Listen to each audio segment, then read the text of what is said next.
What's happening, guys? It's Sunday. New camera means new vlog. I used to film on the DJI, but I went to Marbella and someone stole my DJI. I went on a run, put it down for 20 minutes. It was like 6 a.m. in the morning. There was no one there. It was on the port. If you know Marbella, it was right at the end of the port. There was literally like 2 people awake. I went on a run for 20 minutes, came back. Someone had stolen my vest and stolen my camera. So I hope they enjoy that. But anyway, I got a new one because after trialing vlogging with the iPhone, a Sony camera here, like a bigger one, and a DJI, I think even though the quality on this might not be quite as good as a proper Sony camera, I just think the convenience of it is definitely the best. So anyway, back on the DJI. It's Sunday. I've actually just filmed a Q&A for the YouTube channel, and I'm actually uploading another YouTube. So if I can get 2 videos out a week, I'm gonna be really, really happy. Big goal of mine is to just grow the channel over the next few months, provide more value through long form content. But anyway, this video is going to be a vlog probably of the next 3 to 4 days. So I haven't mentioned too much in terms of kind of work that we're doing with the clients in the last few videos. So I want to definitely provide a bit of an insight into the program. I have a call with a client in 5 minutes time. So after the call, I'll run you guys over what we went over. He is a body composition client. He's done a fat loss phase, dropped 13 kg. He's just been on holiday, so now we're kind of cleaning up everything and we're transitioning him into a lean gaining phase for the rest of the year. He actually went to the same school as me. He's a couple of years younger. I think he's probably our youngest client, 25, although we do have one guy who is much younger in Dubai. But anyway, he's a trainee lawyer, so busy guy. I've taken him from end of university into proper corporate career now. So we're really looking at routine management to make sure that not only is he moving towards his body composition and physique goals, but he's also in a really, really good spot in terms of energy levels as well. He wants to be able to start his new job in September, all guns blazing, productive, routine absolutely nailed. So I'm going to jump on that call in 3 minutes time, and then I'll check in after. It was good. I feel like Marbella is just a different world, bro. Do you know what I mean? Right. Like it's just like one big dick swinging contest, isn't it? Really, like in the places that we go. Yeah, it's like here. It's just where did you end up going out? So I mean, we were actually only there for like 3 full days, but we were at Mowgli one day. Yeah. Back now, Pool Club.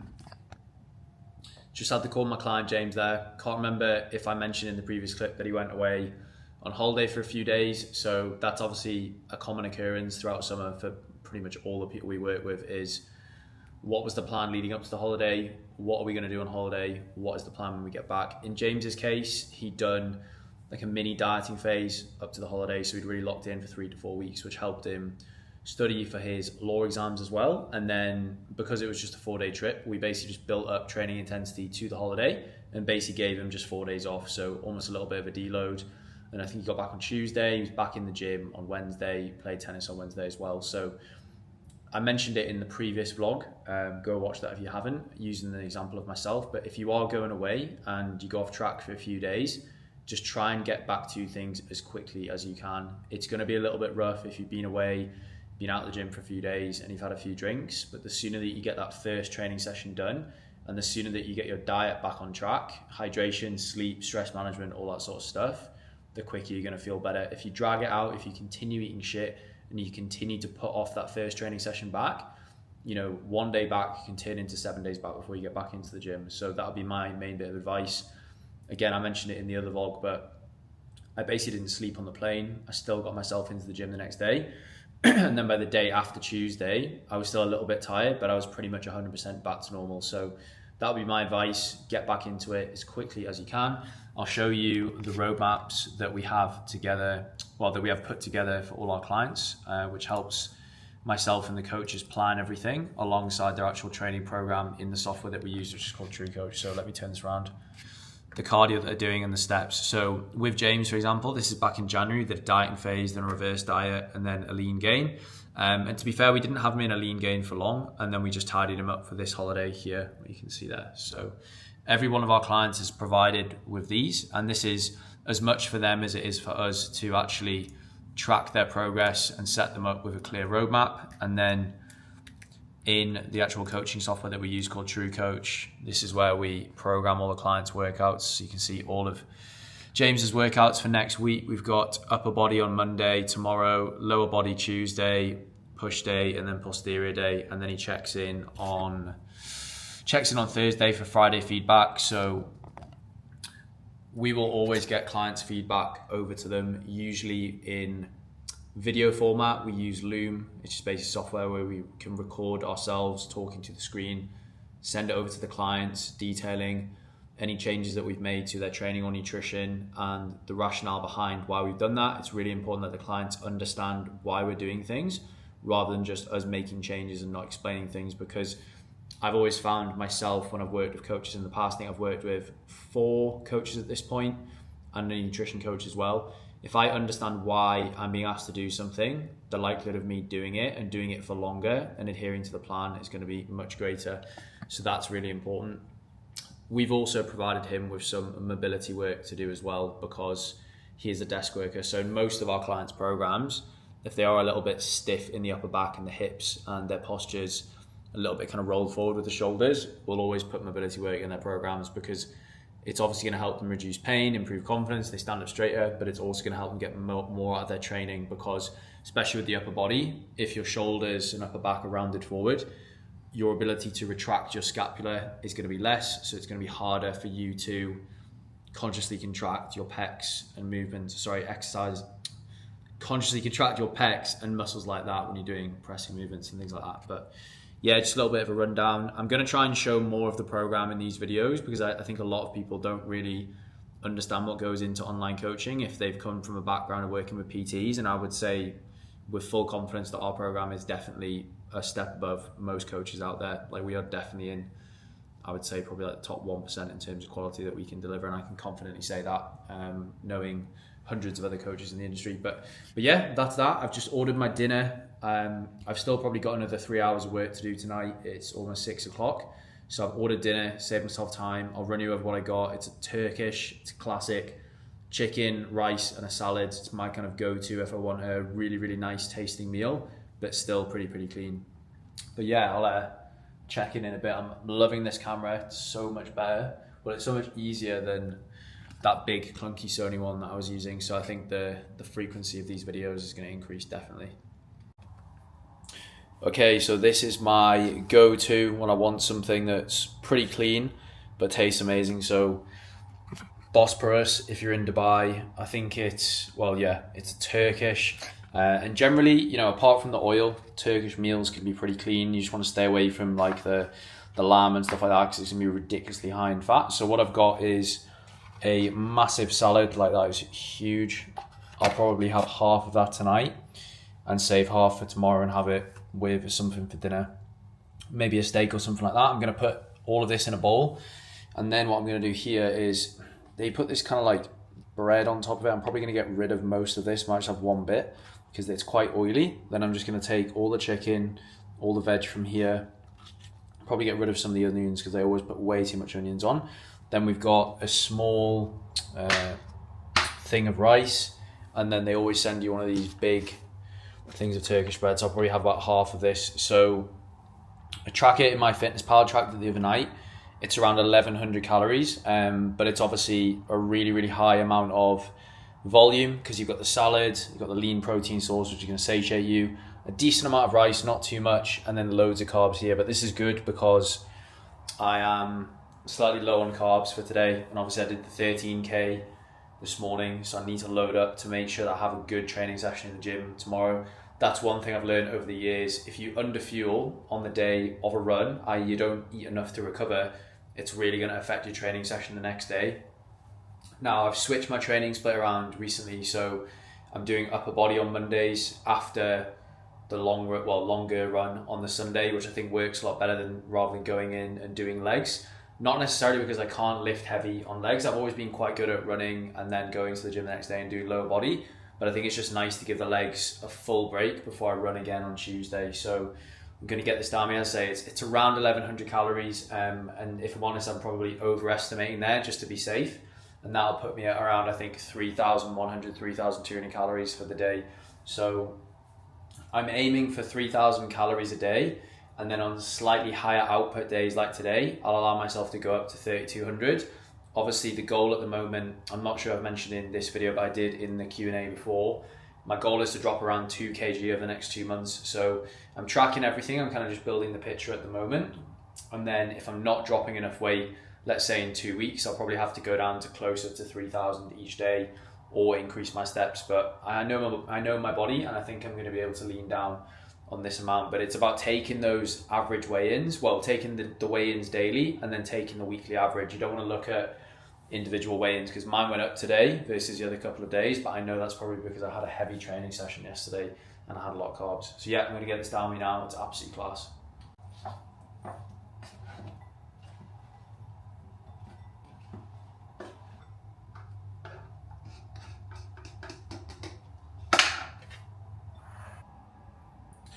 There we go, absolute monster bowl, lean protein, good carbs, loads of veg, which is good because I'm under my macros today. Pretty much got rid of all the oily bread, and then we have the bread there for extra carbs. So biggest mistake I think you can make if you're trying to do this whole hybrid training is fueling, and that means proteins and carbohydrates, and obviously a good amount of fats in the diet as well. It's quite a hard balance to strike, staying lean and fueling for training. I think I usually see people fall into two camps. They either under fuel and then they can't perform in the training, and then people over fuel and over consume and overeat because they rely on their appetite to dictate how much they eat. So that's why I'm a massive advocate of tracking calories, especially if you're doing this sort of training, because otherwise you're just not going to be able to eat intuitively enough to get this right, especially when you're starting to do longer runs on the weekend. You've got to increase those carbs. Good morning, guys. It is 6:45 a.m. on Tuesday. Didn't film yesterday. As you know, Monday is the busiest day of the week for me, check-ins, so just had to blast through it. I did an upper body training session in the afternoon, which was actually really good. Really, really good session. Hit all my macros perfectly, just under 3,000 calories.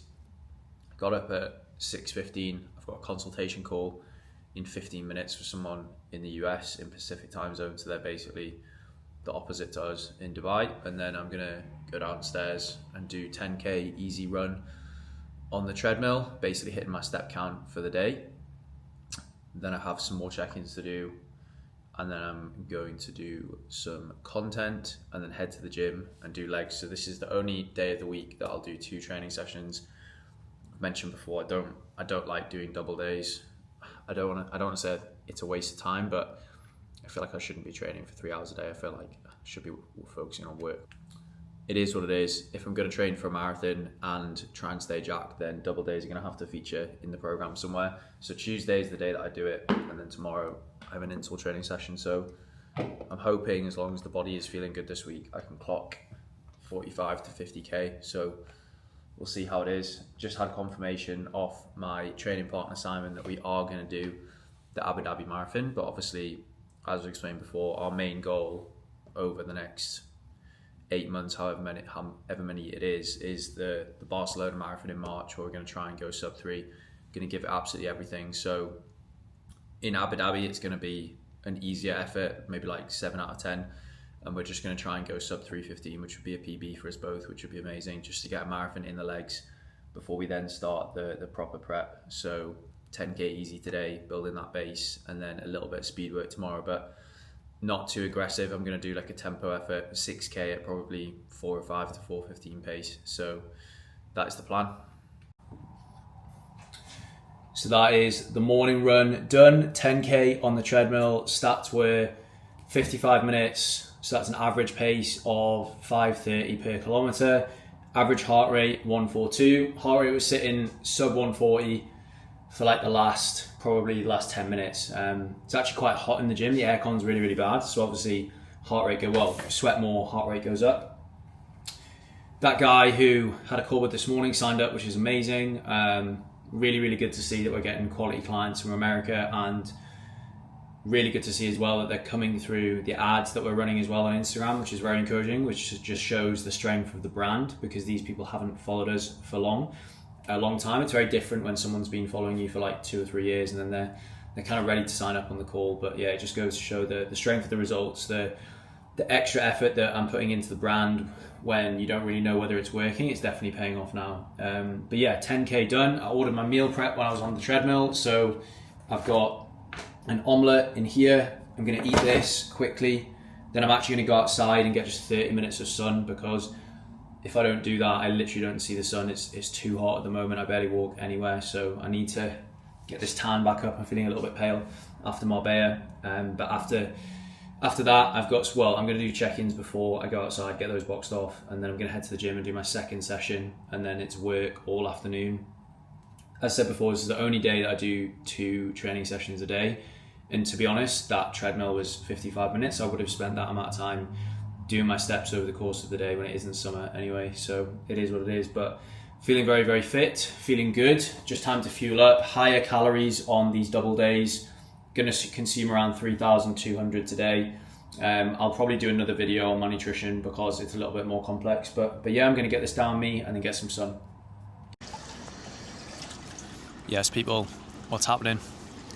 10K run done, omelette consumed, check-ins done. Going to spend half an hour in the sun now, trying to get back this tan from Marbella. If you haven't been to Dubai, the return on investment for spending time in the sun is pretty low compared to places like Marbella in Europe. There's so much sand in the air that even though the UV rays are strong, it takes ages to get a tan. So I'll probably tan 3 times as fast if I was in Marbella, but it is what it is. It's very, very hot at the moment. I think it's probably around 38 now. It doesn't actually feel that hot, but it's very, very humid. Get very sweaty, you basically can't go outside. So what I've got on for the rest of the day, got a couple more check-ins to do after this, and drive to the gym, do a call with one of my team, then I'm going to do my leg session, and then I think I've got 3 calls tonight. I've got 2 consultation calls and a catch-up call with a client. I still work with around 40 clients myself, and then the rest of the clients in the business work with the coaches. I like to do a call with all my clients once a month if they've got the time.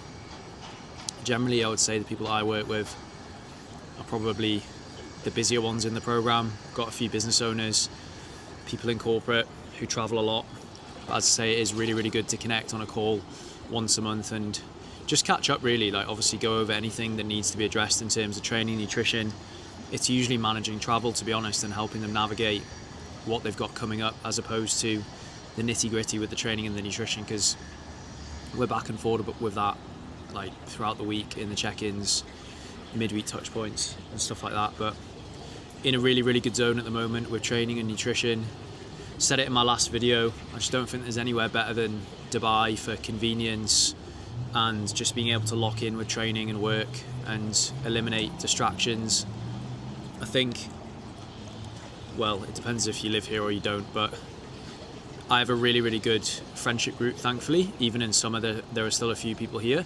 So I do make sure to try and see people, I would say probably 3 times a week, even if that's just a coffee, a run, or going for dinner on the weekend or something like that. It can be a very, very lonely place if you aren't making the effort to go out and see people and do things. And I think that's where a lot of people go wrong. I know a lot of people that they use it as an environment to really accelerate business, but they isolate themselves and they don't do things. They don't go out, they don't go for coffees, and that's never been the way that I've done things. I work very, very hard, but I'm not one of those people that can sit at their desk for 8 hours straight. I have to do things like this, come down to the pool for half an hour, go for a coffee. Maybe it's a little bit of ADHD, but that's the way I like to do things, and I think that's my perfect lifestyle at the moment, is work, training, seeing people, and then getting back to it. So as I say, I've got a leg session today. I've got some Zercher squats, rear foot elevated split squats. I'm trying to think what else. Some good mornings for that posterior chain. Some hamstrings. Always trying to strengthen those hamstrings. After having my ACL reconstructed, it would have been 14 years ago now, maybe even 15. Cut a bit of my hamstring off, so always trying to strengthen up that right leg. It's never going to be as strong, but we'll do what we can. And then yeah, an evening of calls. Tomorrow we've got an interval training session on the treadmill again. I don't think I'm going to be doing any runs outside until probably late August. It's more just getting up early enough to do it. You'd have to probably get up at 5, be out the door for 5:45, and I just don't think it's worth it. I'm trying to keep all my easy runs a lower heart rate, you know, max 150. Average heart rate for the runs is sitting closer to 140. Really easy to recover from a muscular standpoint, so never really sore after them the next day, and also just a nervous system standpoint as well. If I was to go and do a run outside, realistically I'd be dehydrated for the rest of the day, and it affects my work, and I don't want that. But that's just a little bit of an update as to where we're at. I'll probably film some of my session today and then probably round off the vlog, because I think that'll be around 20 minutes of footage, maybe 25, and I don't think people are going to watch any longer than that. But I appreciate the support as always on the channel. We're growing slowly, but we're growing, which is the most important thing. I think once we hit 1,000 subscribers, I think I'll probably see things take off a little bit there, but I'm gonna make more of an effort to, I guess, show more of my personality, what I do on a day-to-day basis outside of training and nutrition, show a bit of the lifestyle here in Dubai, because it is absolutely sick. And I think a lot of people are very interested by it, so I'll check in a bit.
So I'm going to round up the vlog there, guys. As you can see, few clips from the training session.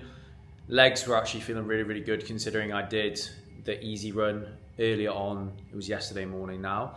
But what I made sure to do was fuel really well between the run and the training session. There was probably 3 or 4 hours before those two sessions. Basically just did some work and had a high amount of protein and a high amount of carbohydrates. And I also fueled throughout the training session as well with an electrolyte and carb based drink as well. So as I've said before on previous videos, I only do 2 sessions once a week. But if you are doing double sessions in your week of training, if you're combining strength training and running, I would definitely recommend to fuel for performance. Do not be afraid to increase your carbohydrate intake on that day.